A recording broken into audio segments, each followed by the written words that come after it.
요셉의 형제들이 그들의 아버지가 죽었음을 보고 말하되 요셉이 혹시 우리를 미워하여 우리가 그에게 행한 모든 악을 다 갚지나 아니할까 하고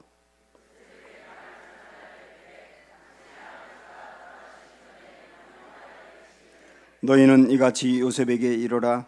내 형들이 내게 악을 행하였을지라도 이제 바라건대 그들의 허물과 죄를 용서하라 하셨나니 당신 아버지의 하나님의 종들인 우리 죄를 이제 용서하소서 하며 요셉이 그들이 그에게 하는 말을 들을 때에 울었더라.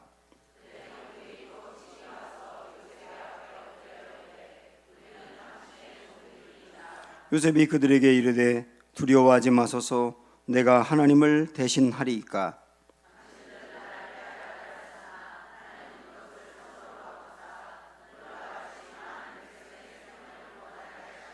같이 읽습니다. 당신들은 두려워하지 마소서. 내가 당신들과 당신들의 자녀를 기르리이다 하고 그들을 간곡한 말로 위로하였더라. 아멘. 네, 둘러보시면서 인사합니다. 사랑합니다. 축복합니다.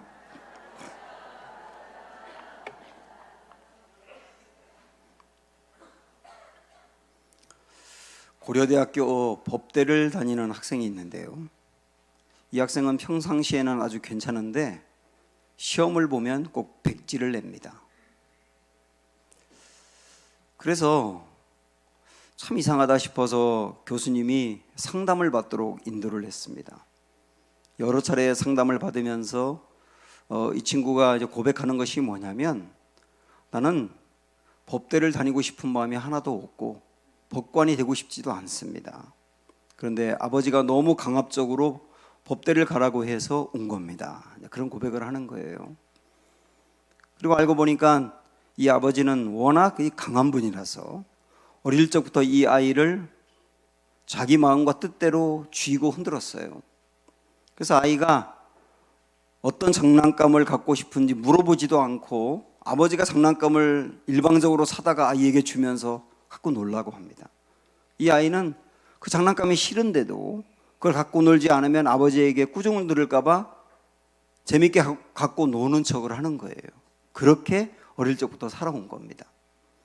이 학생이 시험에 백지를 낸 이유가 뭐냐면 이 상담을 깊게 하면서 알게 됐는데 심리학에서 무의식 속에서 일어나는 방어 기제라고 하는 거 아마 여러분 들어보셨을 텐데 그 중에 소극적 공격성이라고 하는 게 있어요. 그거는 나를 힘들게 만들고 괴롭힌 사람에게 공격을 하는데 적극적 공격성을 하면 같이 싸웁니다. 그건 괜찮아요. 그런데 소극적 공격성은 나 자신도 괴로움을 당하면서 내 자신이 괴로움 당하는 걸 통해서 나를 괴롭힌 사람도 함께 괴로움 당하게 하는 거예요. 이게 이 사람이 갖고 있는 문제입니다. 이 친구도 자기가 법대를 다니고 싶지 않은데 자기를 억지로 법대를 다니게 하고 또 졸업을 해서 법관이 됐으면 좋겠다고 생각하는 아버지에게 복수를 하는 겁니다. 무의식 속에서 이루어지는 거예요. 자기가 시험 문제를 딱 받으면 얼어붙고 그래도 백지를 내므로 인해서 자기가 법대를 졸업하지 못하고 이 학교에서 꼴등을 하면 아버지가 제일 힘들어 하거든요. 그렇게 복수를 하는 겁니다. 나에게 아픔과 상처를 주었던 사람이 내 가족이든지 내 가까운 사람 누군가 있을 때 나 자신을 괴롭힘으로 인해서 그 사람도 힘들게 만드는 일이 있어요. 뭐 다 그런 건 아니지만 아버지로부터 매를 많이 맞고 그렇게 자란 딸 중에 정말 아버지를 싫어하며 아버지 같은 스타일을 싫어하는데 나중에 결혼해서 사는 걸 보면 그 배우자한테 또 맞고 살아요. 정말 있을 수 없는 일인데 이런 일들이 치유받지 않으면 나타날 수도 있는 겁니다. 왜 그러냐면 내게 매를 때렸던 아버지에게 복수하는 방법 중에 하나가 뭐냐면 내가 그런 남자에게 매를 맞는 거라는 거예요. 정말 이상한 것이죠. 신앙인들 중에는 하나님을 내 나름대로 열심히 믿었는데 되는 일이 없고 어려움이 계속되면 하나님을 떠나는 경우가 있습니다. 하나님을 믿지 않는 것은 아니에요. 하나님을 믿는데 하나님을 떠나는 거는 하나님을 괴롭게 하는 일이거든요. 그래서 내 문제를 들어주지 않은 하나님을 괴롭게 함으로 자기도 괴로움을 당하는 거예요. 참 다행히 이 고려대학 학생은 깊은 상담을 여러 번 하고 그러면서 아버지에게 용기 있게 나아갑니다.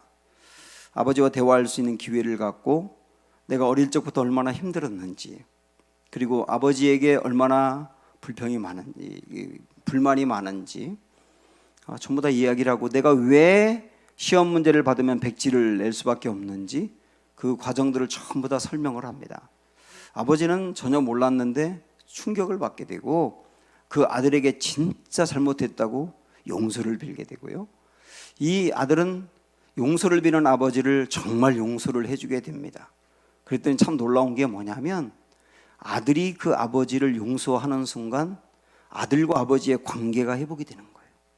그리고 이 아들의 왜곡되었던 삶도 회복이 되고 결국은 아버지는 이 아들이 원하는 길로 가도록 인도해주고 아들은 건강한 삶을 사는 거예요. 저는 이 이야기를 쭉 들으면서 용서라는 게 정말 놀라운 거구나 하는 것을 알게 됐습니다. 가만히 성경을 연구하면서 제가 깜짝 놀랄 일이 하나 있었는데요. 성경에 가만히 보니까 최초의 가족이었던 아담과 하와의 그 가족에 가인과 아벨 형제 사이에 최초의 살인사건이 있었더라고요. 그리고 아브라함에게 두 아들이 있는데 이스마엘과 이삭이죠. 근데 그 두 아들, 두 형제가 함께 살지 못하고 이스마엘이 집에서 쫓겨나야 됐습니다. 그리고 이삭의 아들은 에서와 야곱 쌍둥이인데 이 쌍둥이도 서로 속고 속이는 과정을 통해서 20년 동안이나 원수같이 지내게 되고 형이 동생을 죽이려고까지 할 정도로 미워하는 이런 일이 그 집안에 있었어요. 그리고 야곱의 아들이 12명이 있는데 그 중에 요셉이라고 하는 아들을 나머지 형제들이 다 미워해가지고 죽이려고도 하고 노예로 팔아버리지 않았습니까? 이게 전부 다 믿는 가정에서 일어났던 일들이에요. 믿는 가정의 형제들 사이에 이런 원수같이 지내는 관계가 있었던 게 저에게 정말 충격이었어요. 그러면서 가정 안에서도 부모와 자녀가 상처를 주고받고 부부끼리도 상처를 크게 주기도 하고 형제 간에도 그런 것을 보면서 그래서 그랬는지 누군가를 용서한다고 하는 게 세상에서 가장 아름다운 이야기구나라고 하는 것을 깨닫게 되겠더라고요. 에서가 야곱을 정말 죽이고 싶을 정도로 20년 동안 미워했는데 그 야곱을 마음으로 용서하면서 와락 껴안고 두 사람이 화해가 이루어진 그 모습을 보면 정말 감동적이지 않습니까? 요셉이 자기를 죽이려고도 하고 노예로 팔아버려가지고 그렇게 고생을 하게 했던 그 형들을 만났을 때 그 형들을 품어주며 용서했던 그 이야기는 우리의 눈시울까지 붉어지게 하지 않습니까? 그래도 에서는 야곱이 형에게 잘못했다고 이야기하고 잘못한 것을 고백하는 의미로 재산까지 뚝 잘라서 형에게 보내기도 하고 형에게 주인이라고 하고 자기는 종이라고 하면서 바짝 낮아지며 자기를 낮추고 용서를 빌었을 때 받아준 건 있지만 요셉은 그런 것도 아닌데도 불구하고 형들을 용서한 걸 보면 정말 놀라운 이야기예요. 오늘 그 요셉의 용서 이야기 한번 여러분과 나누고 싶습니다. 요셉이 이집트에서 총리가 되고 흉년을 맞이합니다. 그러나 요셉의 성견지명으로 7년 동안 대풍년이 있을 때 양식을 체계적으로 저장을 해놨기 때문에 흉년이 왔을 때도 이집트에는 먹을 것이 넉넉했고 또 양식을 다른 나라에 팔기까지 했습니다. 팔레스틴 지역에 살고 있던 야곱은 굶어서 고통을 당할 때 이집트에 가면 먹을 양식이 있다는데 그러면서 자녀들에게 그 양식을 사오라고 이야기를 해요. 그래서 10명의 아들들이 요셉 앞에 간 겁니다. 요셉은 그때 당시에 이 양식을 판매하는 일을 담당했던 사람이었던 것으로 보이고요. 그 앞에서 양식을 사기 위해서 이 10명의 형들이, 요셉의 형들이 절을 합니다. 요셉은 그들을 알아보지만 형제들은 요셉을 몰라봐요. 이 형들이 자기에게 절할 때 예전에 내가 어릴 적에 꾸었던 꿈이 이거였구나 하고 알게 되거든요. 그때 곡식단 12개, 11개가 자기의 곡식단에게 절하고 해와 달과 12별이 자기에게 절하는 그 꿈을 꾸었었는데 이 꿈이 지금 이렇게 이루어지는구나 하는 것을 알게 됩니다. 요셉은 그 형들을 만났을 때 당장이라도 잡아서 옥에라도 가두거나 아니면 뺨이라도 후려 갈기고 싶었을지도 몰라요. 그런데 자기가 요셉인 것을 드러내지 않고 그들이 가족이 어떻게 되는지를 상세하게 물은 다음에 돌려보냅니다. 그러는 과정에서 시므온이라고 하는 형을 볼모로 잡으면서 막내 베냐민을 데려오면 풀어주겠다 이렇게 이야기를 합니다. 그 막내 베냐민이 두 번째 형들과 다시 왔을 때 요셉은 이 속에서 올라오는 그 감정을 억누르지 못하고 자기가 요셉인 것을 밝혀요. 형들은 얼어붙습니다. 그도 그럴 것이 그들이 한 짓을 알고 있으니까. 그런데 자기들을 옥에 가두거나 뺨을 때리거나 아니면 노예로 삼아버릴 것만 같았는데 이때 요셉의 입에서 나오는 말이 우리를 깜짝 놀라게 합니다. 보세요. 요셉이 형들에게 이르되 내게로 가까이 오소서. 그들이 가까이 가니 이르되 나는 당신들의 아우 요셉이니 당신들이 애굽의 판자라. 당신들이 나를 이곳에 팔았다고 해서 근심하지 마소서. 한탄하지 마소서. 하나님이 생명을 구원하시려고 나를 당신들보다 먼저 보내셨나이다. 이러면서 용서를 합니다. 우리는 드라마를 볼 때 항상 드라마에는 악한 사람이 나오더라고요. 그리고 악한 사람이 마지막에 쫄딱 망하고 복수하는 걸 보면 그냥 시원해합니다. 그래서 요셉이 이 형들을 복수하는 걸 봤다면 우리는 시원했을 거예요. 그러나 일시적으로. 근데 요셉이 형들을 복수하지 아니하며 용서한 이 이야기가 우리에게 정말 감동을 주는 거예요. 50장으로 넘어가면요, 이제 모든 가족들을 이집트로 와서 살게 하고 70명이 그곳에 정착하거든요. 그 중에 아버지도 있고요. 그런데 함께 잘 살던 아버지가 연세가 들어가지고 돌아가셨습니다. 그러고 나니까 시간이 굉장히 많이 흘러갔는데도 이 형들은 아버지가 돌아가시자마자 두려움에 떨기 시작합니다. 야, 요셉이 아버지가 살아계실 때는 아버지 봐서 우리를 용서한 거지 이제 아버지가 돌아가셨으니 우리를 용서할 리가 없다. 그러면서 거짓말하면서 형들 중에 몇 명이 요셉을 찾아와가지고 아버지가 그러셨는데 유언으로 남겼는데 요셉아, 내 형들이 너에게 잘못한 것 허물이 있지만 다 용서하고 받아들여라, 그렇게 얘기했다고 거짓말을 하는 거예요. 그 말을 들을 때 요셉은 울었다고 나와요. 내가 정말 당신들 용서한 건데 용서한 걸 받아주지 않으니까 안타까워서 우는 거고, 내가 용서했는데도 불구하고 계속 두려움 가운데 빠져 사는 형들을 보면서 측은해서 우는 거예요. 이 형들이 요셉에게 지금부터 우리는 당신의 종이라고, 우리가 노예라고 얘기할 때 요셉이 했던 말 우리 한번 보세요. 요셉이 그들에게 이르되 두려워하지 마소서. 내가 하나님을 대신하리이까.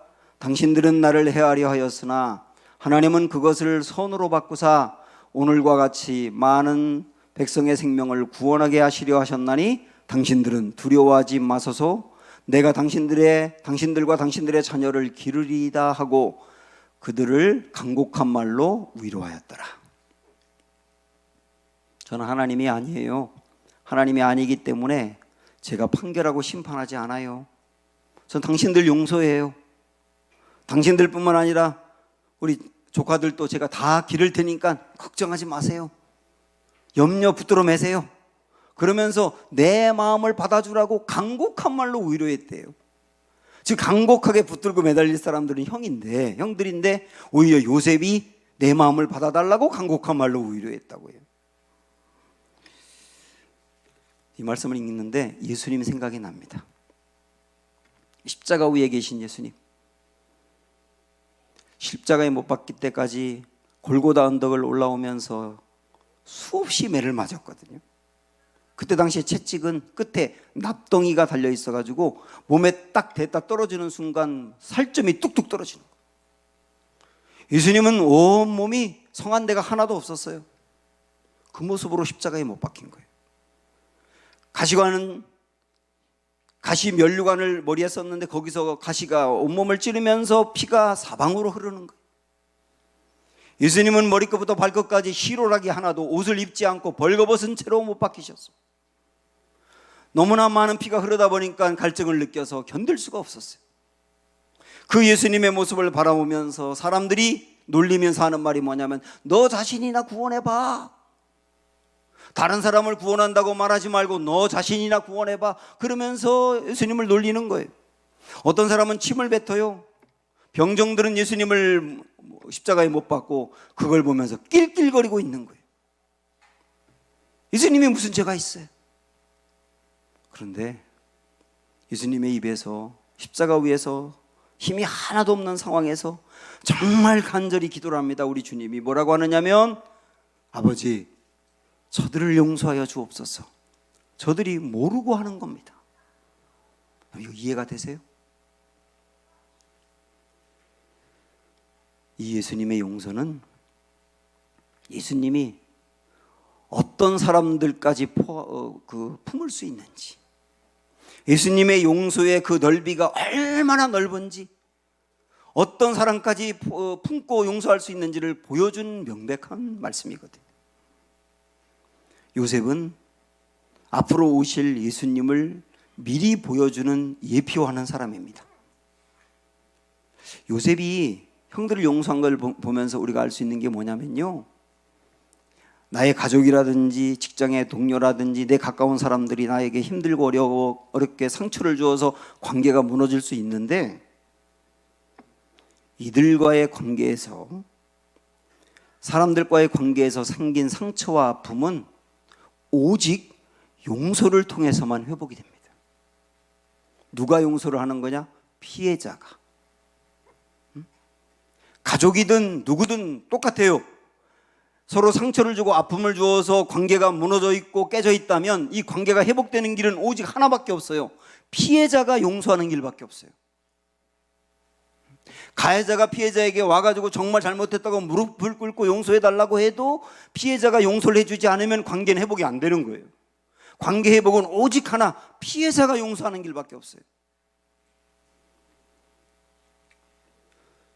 우리가 예수님을 십자가에 못 박은 것이나 다름없을 정도로 죄가 있는데, 그래서 사실은 내가 예수님을 십자가에 못 박은 것인데, 나는 가해자고 예수님은 피해자인데, 피해자인 예수님이 피해를 당하면서도 우리를 용서함으로 인해서 나와 주님과의 관계를 회복할 수 있는 길이 열리게 된 거예요. 이거 말고는 길이 없는 거예요. 이 위대한 용서를 미리 보여준 사람이 요셉이라고요. 여기서 우리는 질문해야 합니다. 요셉은 어떻게 용서할 수 있었을까? 자기를 죽이려고 했는데, 노예로 팔았는데, 그래서 10년 동안 죽을 고생했는데, 그것 때문에 옥에 갇혀서 억울하게 3년 동안 옥살이도 했는데, 이 큰 상처와 아픔을 준 형들을 어떻게 용서할 수 있을까요?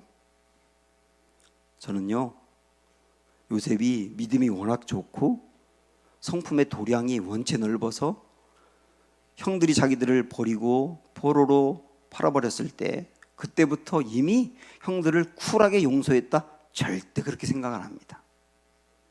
그럴 사람은 없어요. 요셉도 형들을 원망했을 것이고 하나님도 원망했을지 몰라요. 그래서 저는 지금 우리 중에 가족이든지 내 가까운 사람이든지 어떤 사람이든지 그들로부터 상처를 입은 분들이 있고 정말 용서하기 어려운 아픔을 간직하고 사는 분들이 있을 때, 제가 쉽게 여러분 용서하세요 이런 말을 못합니다. 잘 못하겠어요. 사실은 저도 누군가에게 큰 상처를 입고 그 사람을 미워했던 적이 있었습니다. 예배를 드리면 용서해라, 말씀을 봐도 기도해도 용서해라, 이렇게 자꾸 주님이 그런 마음을 주어서 제가 용서해야 되겠다 결심을 했는데, 그 인간을 보니까 또다시 화가 올라오는 거예요. 말씀을 보고 예배를 드릴 때는 용서가 된 것 같은데 그 인간 앞에 서면 옛날에 받았던 상처가 끌어올라서 용서가 안 되더라고요. 그러다 보니까 용서해야 되는데 용서를 못하니까 죄책감이 생기기 시작하는 거예요. 그래서 말씀을 봐도 죄책감이 생기고 기도해도 죄책감 생기고 예배 드려도 죄책감이 생겨서 나중에는 제가요, 부끄럽지만은 예배 시간에 딴 생각을 했어요. 너무 죄책감이 올라오니까. 제가 그런 아픔을 결국 나중에는 뭐 용서하고 용서받고 하면서 정말 아름답게 회복이 됐습니다만은 그 과정을 제가 경험하면서 상처 있고 고통당하는 사람에게 쉽게 용서하란 말을 못 하겠더라고요. 사실 요셉이 위대해서 형들을 용서했다, 이렇게 보기보다는 하나님이 용서의 마음을 주셨어요. 이게 기적이거든요. 그래서 우리는 요셉의 이야기를 보면서 요셉 위대하다, 요셉의 용서한 거 보면 위대한 사람이다, 나도 요셉을 닮아가서 용서해야지, 이렇게 생각은 할 수 있으나 그렇게 건강한 생각이라고 보지는 않아요. 요셉이 위대하다가 아니라 우리는 필연적으로 용서할 수 없는 사람인데, 하나님은 원수나 다름없는 우리를 위해서 아들 예수까지 보내줄 정도로 우리를 사랑하시는 그 마음을 용서할 수 없는 사람에게 부어주시고 용서할 수 있는 방법과 힘을 주어서 기적 같은 용서를 이루어내시는 분이거든요. 요셉이 위대하다가 아니라 도무지 용서할 수 없는 요셉의 마음도 용서할 수 있을 정도로 바꿔놓으신 하나님, 그분이 우리 하나님이세요. 그러면 요셉은 어떻게 형들을 용서할 수 있었는가? 하나님이 어떤 마음을 주었는가를 살펴볼까요? 우리 45장 5절 말씀 한번 집중해 읽어봅니다. 시작.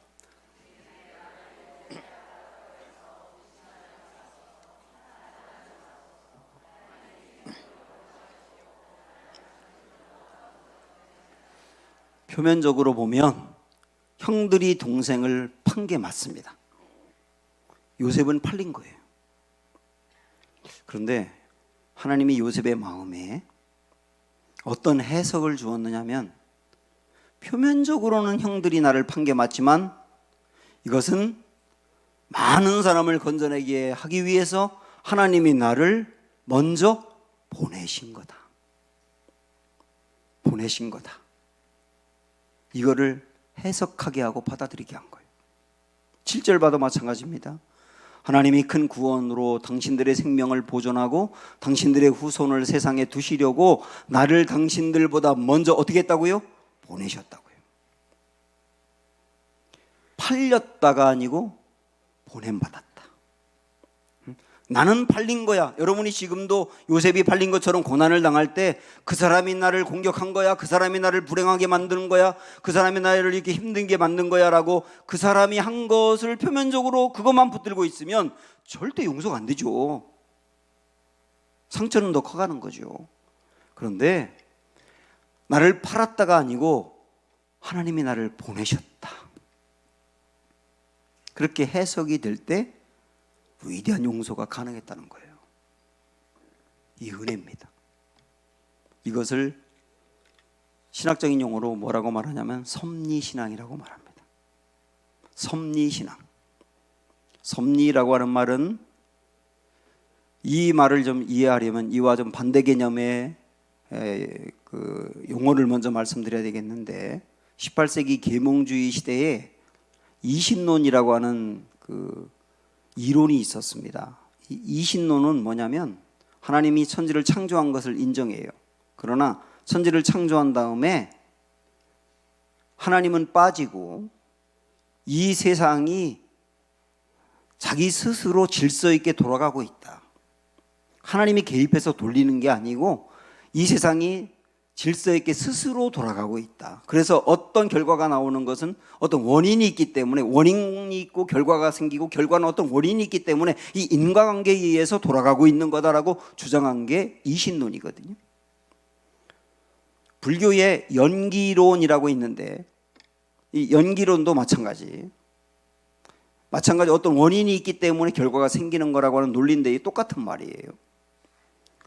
그런데 섭리라고 하는 건 뭐냐면, 자 보세요. 시작. 하나님이 천지와 사람을 창조하셨을 뿐 아니라 지금도 온 세상과 사람들의 삶에 어떻게 하세요? 간섭하셔서 하나님의 선한 목적을 이루어 가신다고 보는 신앙이에요. 여러분께서 솔직하게 지금 나는 무엇을 믿고 있는지 생각을 해보세요. 내 인생, 내가 노력하고 내가 개척하고 내가 성공하고 실패하는 것도 내 책임이고, 거기 하나님이 어떤 개입하는 게 아니라 나의 노력과 힘으로 세상을 일궈 나가는 거야 라고 생각을 한다면, 여러분은 교회를 다니고 있어도 섭리신앙을 믿는 건 아니에요. 그런데 하나님이 내 인생에 개입하고 간섭해서 나를 인도해 가시며 이끌어 가신다, 내 인생에 하나님이 참견하고 이끌어 가신다 라고 하는 것을 정말 믿는다면 섭리신앙을 믿는 거거든요. 여러분 스스로 생각을 해보세요. 그러면 이런 질문을 할 겁니다. 그럼 섭리신앙을 믿는다고 한다면 인간의 자유는 뭡니까? 하나님이 내 인생을 개입해서 이끌어 가신다고 한다면 거기 인간의 자유는 뭡니까? 인간은 자유가 있어요. 하나님이 우리의 인생을 간섭해서 이끌어 가시지만 하나님이 이끌어 가는 대로 따라갈 수 있는 자유와 거부할 수 있는 자유가 우리에게 있는 거예요. 그래서 어떤 사람은 거부하는 겁니다. 그러면 거부하는 인생 속에 그 거부하는 사람들에게 하나님의 섭리는 뭡니까? 이런다면 거부하지만, 하나님이 원하는 길이 아니고 다른 길로 가지만, 자기 자유대로 가지만 거부하고 다른 길로 가는 그 삶 속에도 하나님이 개입한다는 거예요. 그래서 그 삶 속에서 그를 끌어내 하나님이 계획하고 목적한 길로 가도록 한다는 게 이게 섭리거든요. 그러는 과정에서 그 인생에 개입하고 하나님의 뜻을 어긋난 삶을 이쪽으로 끌어오는 과정에서 고난이라는 게 있는 거예요. 그런 모든 것들을 다 하나님이 동원하셔서 결국 하나님의 목적과 계획대로 우리를 인도해 가신다. 이게 섭리신앙이거든요. 이 섭리신앙을 요셉은 믿었고, 섭리신앙을 믿는 사람이 팔렸다가 아니라 보냄받았다고 믿는 거예요. 이것 때문에 용서가 가능했던 겁니다. 저는 저와 여러분이 예수님을 믿고 신앙생활하면서 이 섭리신앙을 믿는 게 굉장히 중요하다고 봐요. 이 섭리신앙을 성경에 아주 명쾌하게 풀어놓은 구절이 있는데, 로마서 8장 28절 보시면 시작. 우리가 알거니와 하나님을 사랑하는 자 곧 그의 뜻대로 부르심을 입은 자들에게는 모든 것이 합력하여 선을 이루느니라. 모든 것, 우리 인생에 일어나는 모든 것, 내가 잘못한 것이든 내게 일어난 좋은 일이든 내게 일어난 불행한 일이든 어떤 일이든 모든 것을 하나님은 합력하여서 결국 선용하셔서 하나님 원하고 바라는 뜻대로 결론을 맺게 하신다는 거예요. 그렇게 지금 우리 하나님 우리 인생 속에 파고 들어와서 그렇게 끌어가시는 것이죠. 이게 섭리신앙의 핵심이에요. 저는 이 로마서 8장 28절의 말씀을 정말 좋아하고요. 이 말씀을 제가 이해하기 쉽게 이렇게 만들었거든요. 제가 여러분에게 한번 소개했는데 아무리 생각해도 제가 만든 말이지만 너무 감동적이에요. 그래서 다시 한번 보고 싶어요. 자, 시작. 마귀는 우리에게 일어난 좋은 일까지도 악용하는 교묘함이 있지만 하나님은 우리에게 일어난 나쁜 일까지도 선용하는 지혜로움이 있다. 다시 봐도 감동적이에요.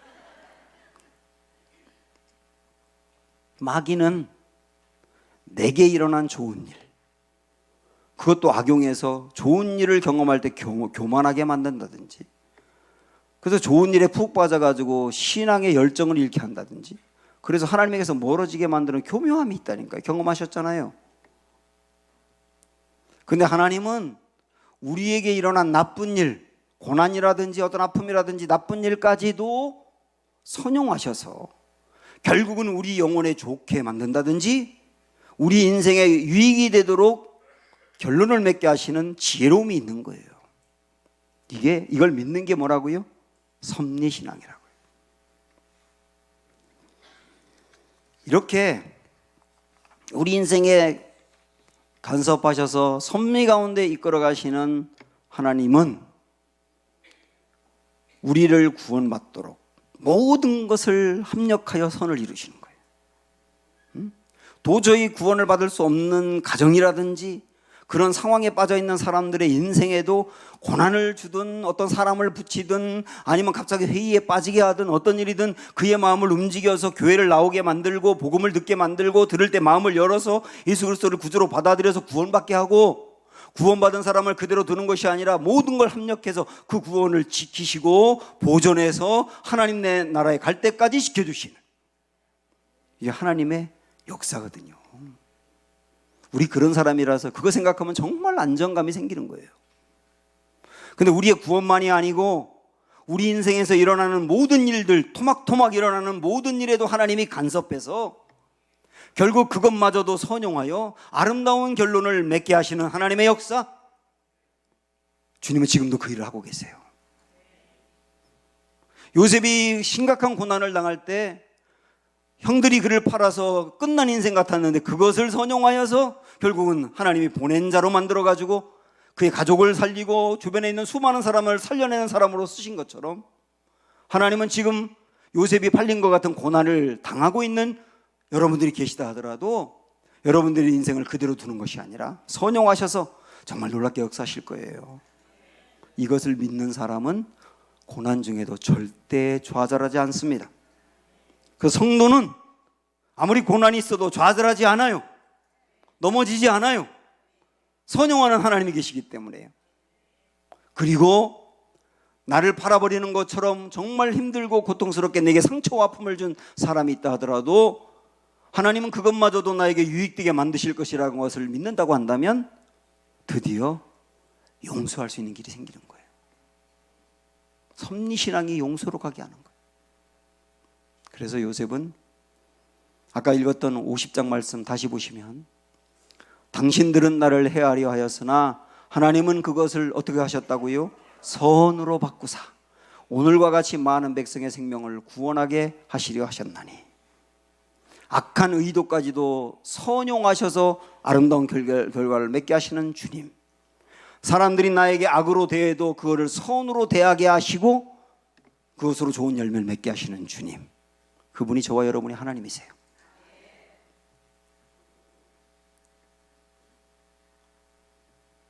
한나가 아이가 없었습니다. 그 시간이 꽤나 흘러서 이제는 아이를 낳는 것은 틀렸나 보다 하고 생각하고 살았던 것으로 보입니다. 그런데 이 한나의 남편이 두 번째 아내가 있었거든요. 분인나라고 하는 여자인데 그 분인나가 아이가 없는 이 한나를 갈구기 시작하는 거예요. 애도 못 낳는 여자가 밥만 많이 처먹는다고 그러면서 계속 마음을 격동하게 만드는 거거든요. 그래가지고 늘 그 분인나 때문에 한나가 속상하고 상처를 받는 거예요. 결국 그래서 어떻게 됐나요? 아이를 못 낳는다고 생각하고 포기하고 살았는데 성전으로 가가지고 매달리기 시작하는 거예요. 내가 아이를 달라고, 나에게도 아이를 달라고. 하나님께 매달리면서 그때 태어난 아이가 사무엘이에요. 그 사무엘이 민족을 건지잖아요. 그리고 사무엘 동생들이 수두룩하게 생겼거든. 그리고 가만히 생각을 하니까 분인나가 원수 같았는데 나중에 알고 보니까 은인이네, 은인. 야, 그렇구나. 내 인생의 원수 같은 사람도 하나님이 은인이 될 수 있도록 바꾸시는 역사가 있구나. 그래서 우리 용서할 수 있다는 거예요.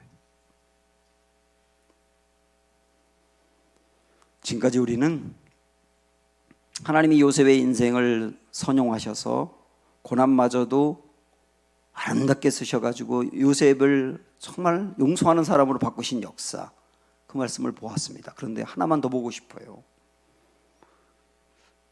우리는 어떤 때는 요셉처럼 누군가로부터 상처를 받는 사람이기도 하지만 어떤 때는 요셉의 형들처럼 상처를 주기도 하는 사람이잖아요. 그런데 하나님은요, 상처를 주었던 형들도 바꾸셨더라고요. 전 이전에는 이 말씀을 보면서 요셉에만 초점을 두다 보니 요셉의 형들이 안 보였는데 보니까 요셉의 형들도 변한 거예요. 상처를 주는 사람도 하나님이 변화시키는 거예요.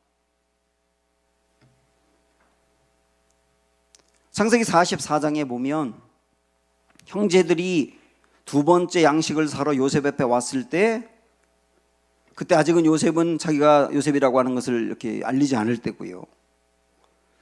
그때 요셉이 일부러 막내 동생인 베냐민의 양식 자루에다가 자기의 은잔을 집어넣습니다. 그거를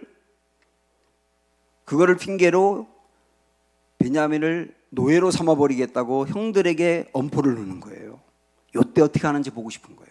그때 유다라고 하는 그 형이 뭐라고 말씀하시는지 한번 읽어보실까요? 이제 주의 종으로, 유다가 하는 말입니다. 이제 주의 종으로 그 아이를 대신하여 머물러 있어 내 주의 종이 되게 하시고 그 아이는 그의 형제들과 함께 돌려보내소서. 무슨 말이냐면 유다가 그러는 거예요. 내가 종이 되고 내가 종이 될 테니 저 아이는 돌려보내달라고. 자기가 종이 될 테니 아이는 돌려보내달라고. 그러면서 그 다음 말씀 보면 그 아이가 나와 함께 가지 아니하면 내가 어찌 내 아버지에게로 올라갈 수 있으리까? 두렵건대 재해가 내 아버지에게 미침을 보리이다. 무슨 말이냐면 우리 막내가 안 갔을 때 우리 아버지가 어떻게 될지 상상만 해도 끔찍해요. 아버지가 너무 걱정이 되는 거예요. 아버지 가슴에 대못을 박았던 그 사람이 이제 아버지를 너무나 걱정해서 아버지를 위해서라면 내가 종이라도 되겠다고, 내 동생을 위해서라면 종이라도 되겠다고 이렇게 얘기하는 거예요. 이게 유다입니다. 근데 여러분 아시잖아요. 이 유다가 창세기 38장에 가면 며느리 사이에서 애를 낳아요. 읽기도 민망해. 물론 그 며느리가 자기가 창녀인 것처럼 꾸며서 그랬는데 그 말은 뭐냐면 유다도 창녀하고 잠을 잤다는 얘기잖아요. 형편없는 유다였는데 44장으로 오니까 이렇게 아름다운 유다로 바뀌었네.